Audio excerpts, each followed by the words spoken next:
என் சிதம்பர குருநாதர் எந்த காலத்தில் எந்த வயதில் இங்கே திருப்போரூருக்கு வருகிறார் என்பதை ஒரு அனுமானமாகத்தான் சொல்ல வேண்டியிருக்கிறது. சமராபுரி என்கின்ற அற்புத தலத்தை மீனாட்சி அருளினாலே பார்க்க வருகின்றார்.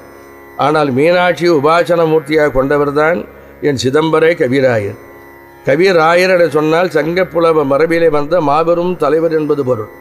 அந்த வகையில் வடமொழியும் தென்மொழியும் கரை கடந்த மாபெரும் புலவனாக திகழ்ந்த சங்க நமது சிதம்பர குரு மதுரையில் வீட்டிருக்கின்ற பொழுது மீனாட்சி உபாசித்து தினமும் பூஜித்து வருகின்ற ஒரு காலகட்டத்தில்தான் அவர் அவிநாசிக்கு அருகில் இருக்கின்ற ஒரு கிராமத்தில் ரெட்டியார் குலத்தில் 2 புதல்வர்கள் தோன்றினார்கள். இந்த ரெட்டியாரை பற்றியே நான் சொல்லணும். நான் ரெட்டியார் குமாரதேவர்பால் மிகுந்த அளவு கடந்த அன்பு உண்டு.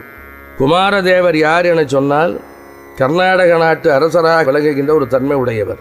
ஆனால் சிவபக்தி மேலீடுகின்ற காரணத்தினாலே அரச பதவியை துறந்து துறவியாக இருக்க வேண்டும் என்று ஆசை கொண்டார். அந்த உந்துதல் அதிகமாக தன்னை ஆட்கொள்கின்ற குருநாதர் எங்கே இருப்பார் என்று தேடி தெரிந்து ஒருவாறாக அவிநாசிக்கு அருகில் சாந்தலிங்க சுவாமி என்பவர் சிவபிரகாஷ் சுவாமியுடைய அன்பராக விளங்கியவர். ஆதி சிவபிரகாச சுவாமிகளுக்கு அணுக்கமாக இருந்தவர். அந்த சாந்தலிங்க சுவாமியை கர்நாடக தேசத்திலிருந்து நடையாக நடந்து வந்து குமாரதேவர் என்கின்ற அரசர் என்னை ஆட்கொள்ள வேண்டும் என்று விரும்புகின்ற பொழுதுதான், நீ அரசனாக இருக்கின்றாய் குமாரதேவா, உனக்கு பக்குவம் வந்த பிறகு உன் ஆட்கொள்கிறேன், நீ திரும்பி போன்னு சொல்லிடுவார். இந்த வகையாக பலமுறை முயன்று அது ஒரு பெரிய கதையாக செல்லுகிறது. அந்த வகையில் தனக்கு மாணவனாக ஏற்றுக்கொண்டார் சாந்தலிங்க சுவாமி குமாரதேவரை. குமாரதேவர் யார் என சொன்னேன்? கர்நாடக நாட்டு அரசர், ஒரு ராஜ துறவி. அவர் பெரிய நாயகி உபாசன மூர்த்தியாக கொண்டு சாந்தலிங்க சுவாமியோடு இருக்கின்ற காலத்திலே தான் சாந்தலிங்க சுவாமி, நீ விருத்தாசலம் என்கிற திருமுதுகுன்றத்தில் பெரிய நாயகி துணையினாலே மணிமுத்தார் நதிக்கரையிலே அங்கே ஒரு மடம் சமைத்து அங்கே இருந்து ஞானத்தை பெற்றுக்கொள், அம்பாள் துணை புரிவாள் என்று விருதகிரிக்கு அனுப்புகிறார் சாந்தலிங்க சுவாமி.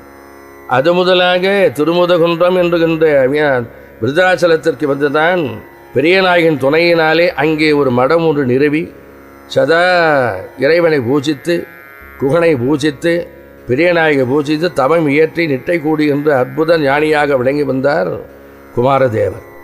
அந்த குமாரதேவர் தன் குருநாதரை பார்ப்பதற்காக அவிநாசிக்கு செல்வது வழக்கம். அப்பொழுது பேரூரில் சாந்தலிங்க சுவாமி கிடையாது, அவிநாசியில் இருக்கிறார். பிறகுதான் பேரூருக்கு போகிறாங்க. ஆகிய அவிநாசிக்கு செல்லுகின்ற போது எங்கே திருமுதுகுன்றம் என்கின்ற விருத்தாசலத்திலிருந்து எங்கே போகணும்? ஒரு தன் குருநாதர் சாந்தலிங்க சுவாமி தரிசிக்க அவிநாசிக்கு செல்ல வேண்டும். அந்த அவிநாசிக்கு செல்லுகின்ற வழியிலே அந்த ரெட்டியாருடைய வீட்டிலே தங்கி செல்வது வழக்கம். ஒரு கிராமம், இந்த கிராமத்தின் பெயர் சற்று ஞாபகத்திற்கு வரவில்லை. அவர்களுக்கு பலகாலம் மகப்பேறு இல்லாமல் வாடி வருகிறார்கள். மிகுந்த செல்வத்துக்கு அதிபதியாக இருக்கின்ற ரெட்டியார் அவர்கள். இவ்வாறு இருக்கின்ற பொழுது ரெட்டியாரும் அவர் துணைவியாரும் சற்று மனம் வாடி இருக்கின்ற காலத்தில், என்ன உங்களுக்கு கலக்கம் என்று சொன்னவுடனே மகப்பேறு சுவாமி உபதியை கொடுக்குறாங்க குமாரதேவர். அதன் காரணமாக மணிவயிறு வாக்கிய பெற்று 2 ஆண்மகவினை பெற்றார்கள் ரெட்டியார். அந்த ஆண்மகவு வளர்ந்து ஒரு 5 வயது ஆனவுடனே வித்யாபியாசம் செய்ய வேண்டும், கல்வி கூடத்திலே சேர்க்க வேண்டும். அப்பெல்லாம் கல்வி சாலை கிடையாது, குருகுலத்துக்கு தான் போகணும். அந்த காலத்தில் சிறந்த ஆசிரியர் வேண்டுமே, ஒரு ஞானாசிரியராக இருந்தால் நல்லது என சொல்லுகின்ற பொழுதுதான் ஒரு சிறந்த ஞானாசிரியர் மதுரை மதியில் இருக்கிறார். அவர் பெயர் கவிராய், சிதம்பர கவிராயர் என்பது பொருள். ஆகவே அவரை சென்று அணுகி பாருங்கள் என்று கேட்டவுடனே ரெட்டியார் மதுரை மாநகரத்திற்கு வந்து நமது குருநாதரை வேண்டி விரும்பி வணங்கி துதித்து பணி செய்து உரிய விளக்கத்தை சொல்லுகின்ற பொழுது சுவாமியும் பணிந்து ஏற்றுக்கொள்ளுகிறார். அந்த சிதம்பர குரு அப்பொழுதுதான் அவிநாசி செல்கின்ற வழியிலே அந்த கிராமத்தில் ரெட்டியார் குழந்தைகளை பாடம் சொல்லி கொண்டு வருகிறார். இது அவரது தன்மை. இப்போ சிதம்பர குரு, அதாவது சிதம்பர கவிராயர் மதுரை மாநகரத்திலிருந்து எந்த வயதிலே இங்கே வந்தார் என்பதற்கு சரியான சான்றுகள் இல்லை. ஏறக்குறைய ஒரு 24 ஆண்டுகள் இருக்கலாம் என்று அனுமானம் பெரியவர்கள் செய்கிறார்கள். ஆனால் அது ஒரு பக்கம் இருக்க, குழந்தைகளுக்கு அங்கே பாடம் நடாத்தி கொண்டு வருகின்ற வேளையில் மீண்டும் ஒருமுறை குமாரதேவ விருத்தாசலத்திலிருந்து அவிநாசிக்கு செல்லுகின்ற பாதையிலே ரெட்டியார் வீட்டு தங்க நேரிடுகின்ற பொழுது சிறந்த ஞான ஒளி வீசுகின்ற முகத்தையும் அற்புதமான மேனியினும் கொண்டு ஞான தேஜஸாக இருக்கின்ற சிதம்பர குரு அவரை பார்த்த கவிராயரை பார்த்தார். பார்த்தவுடனே தனது உள்ளமெல்லாம் அவரை ஈர்த்தது. அவர் நடத்தி கொண்டு வருகின்ற பாடத்தினுடைய அழகும் ஞானம் பதிந்து பொதிந்து காணப்படும் நிலையும் கண்டு உள்ளம் உவகை பூத்து சிலது தத்துவ ரீதியான சில வினாக்களை தொடுக்க வேண்டும் என்று தொடுத்தார். தொடுத்தவுடனே அப்பா சிதம்பரகுரு இதற்கு உன்னால் விடை சொல்ல முடியுமா என்று கேட்டார். சிதம்பரகுரு மௌனமாகவே இருந்தார், பதில் சொல்லலை. ஆனால் சொல்லுவாங்க சிதம்பரகுருக்கு தெரியல, அதனால் தான் அவள் சொல்லலேன், அப்படிலாம் சொல்லக்கூடாது. ஆகவே ஞானி என்பது தோன்றில் புகழோடு தோன்றுக என்ற திருக்குறளை கொஞ்சம் பார்க்கணும். தோன்றுகின்ற பொழுதே புகழோடு அவன் எந்த குழந்தையும் பிறக்காது. ஒரு மல்லிகை மொட்டு, ஒரு ரோஜா மொட்டு, ஒரு முல்லை மொட்டு இவைகளெல்லாம் முதிர்ந்து முகை அவிழுகின்ற பொழுது அதனுடைய வாசனை வெளிப்படும். மொட்டாக இருக்கின்ற பொழுதே வாசனை வெளிப்படாது. அதே போல ஞானிகள் எல்லாம் தோன்றுகின்ற பொழுதே புகழோடு தோன்ற மாட்டார்கள். வளர வளர ஞான ஒளி வீசும், ஞான வாசனை வீசும். அந்த வகையில் வந்தவர் யாரு? நம்ம சிதம்பரகுரு. இதைத்தான் வள்ளலார் என்ன சொல்லுவாங்க, அவரும் ஞானத்தையே தன் வடிவாக கொண்டவர்.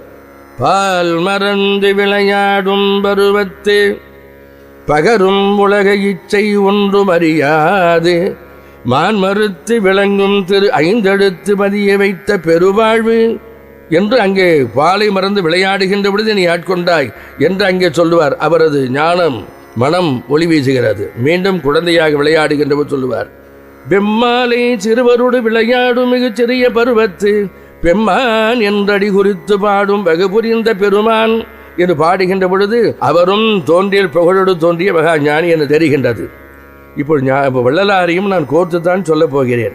என் சிதம்பரகுருக்கும் அவருக்கும் என்ன சம்பந்தம் என்பதையும் பிறகு சொல்லப் போகிறேன். அந்த வகையில் மௌனமாக இருந்த நமது சிதம்பரகுரு பேசாமல் இருந்தார். பிறகு மீண்டும் நான் அவிநாசிக்கு சென்று வருகிறேன், வந்த பிறகு சொல்லுன்னார். சிறிது காலம் கழித்து குமாரதேவர் வருகின்ற பொழுது விடை சொல்கின்றாயா என்று கேட்கின்ற பொழுது அவர் விடை சொல்லலை. ஏன்? அனுபவ நிலையாக இருப்பதற்காக அவர் அப்பொழுதே ரெட்டியார் குழந்தைகளுக்கு பாடத்தை நிறுத்தி தனக்கு குருபீடமாக மானசீகமாக வைத்துக்கொண்ட குமார தேவரை வைத்துக்கொண்டு அவர் பின்னாலேயே நடக்கச் சென்றார். இவர் வருகிறாரே வேண்டாம் என்று சொல்லவில்லை குமாரதேவர். சிதம்பரா, என்னுடன் வருகிறாயா? அதற்கும் தலையசைத்து தானே ஒழிய ஆம் என்று ஓசையோடு சொல்லவில்லை. அந்தவில் இருவருமாக இங்கே செல்லுகிறார்கள். சாந்தலிங்க சுவாமியுடைய குருமடத்திற்கு செல்லுகிறார்கள். சாந்தலிங்க சுவாமி சென்ற பொழுது அங்கே அற்புதமான சிவப்பணிகள் நிகழ்ந்து கொண்டு இருக்கிறது. அந்த குடிலானது ஞானத்தை இன்னும் அதிகமாக ஆக்குகின்ற இடமாக தலமாக இருக்கின்றது. ஓசை என்பது ஓங்காரத்த ரீங்காரம் அதனுடைய காதிலே ஒலிக்கின்ற இடமாக இருந்தது. இந்த அனுபவ நிலைகளை கண்டு எல்லாம் சாந்தலிங்க சுவாமியுடைய இடத்தை பார்த்து உள்ளம் உவகை பூத்து குமாரதேவரும் நமது சிதம்பர கவிராயர் மனம் ஒன்றி நிற்கின்ற பொழுது சாந்தலிங்க சுவாமி விடாங்க, குமாரதேவா சுவாமி, என்னுடன் இவர் வந்திருக்கிறார். இவர் டிஆருடைய குழந்தைகளுக்கு பாடம் சொன்னவர். அவரை பார்த்தவுடனே சாந்தலிங்க சுவாமி உள்ளம் இழுத்தது. உடனே தான் எழுதிய நூல்கள் எவ்வாறு ரொம்ப நாளாக தனது சீடனாக இருக்கின்ற குமாரதேவரை பார்த்து, இந்த சிதம்பர கவிராயர் என்பவர் சிறந்த ஞானவள்ளல், இவனை உனது மாணவனாக ஆக்கி அனைத்து தீட்சைகளும் கொடு என்று உத்தரவிட்டு, ஞானம் உலகத்துக்கு பயன்படுகின்ற வகையில் பிரகாசம் பொருந்திய ஒருவன் இங்கே என்னை தேடி வந்தது யான் செய்த பல கோடி தவங்களெல்லாம் இந்த பிறவியில் இவரை கண்டு நான் ஆனந்தப்படுகிறேன். ஆகவே யான் எழுதிய அவிரோத உந்தியார், வைராகிய சதகம், வைராகிய தீபம், கொலை மறுத்தல், காழி கண்ணுடையவள்ளல் எழுதிய ஒழிவில் ஒடுக்கம் என்ற 5 நூல்களையும் கொடுத்து குமாரதேவரிடம் சிதம்பர கவிராயரும் கொடுத்து உரை எழுதச் சொல் அப்படின்னாங்க. சுவாமிக்கு கொஞ்சம் வருத்தம். இவ்வளோ காலமாக நாம் இருக்கிறோம், நம்மக்கிட்ட ஒன்றும் சொல்லாதே, சிதம்பர குருநாதர்கிட்ட சிதம்பர கவிராயர்கிட்ட சொல்கிறாரே என்று உள்ளத்தில் இருந்தது. இருந்தாலும் ஞான விஷயங்களில் அது ஒரு பெரிதுபடாது. ஞான சம்பந்தருக்கு அப்பர் சுவாமி ஒரே பாட்டில் மூடிவிட்டதே என்ற எண்ணம் வருகின்ற நிலையில் அப்பொழுது திருவாயுமூரில் சில அற்புத நிகழ்ச்சி நடத்தி காட்டினார் சிவபெருமான். யாருக்கு? அப்பர் சுவாமிக்கு. அப்பவே திருஞான சம்பந்தம் இருக்கிறார். அதை விலைக்கு சொன்னால் இன்னும் நேரம் காலம் ஓடும். அந்த வகையில் இந்த 5 நூல்களை வாங்கி தன் சிறை மீது தாங்கி சுவாமி உரை எழுதுகிறார்.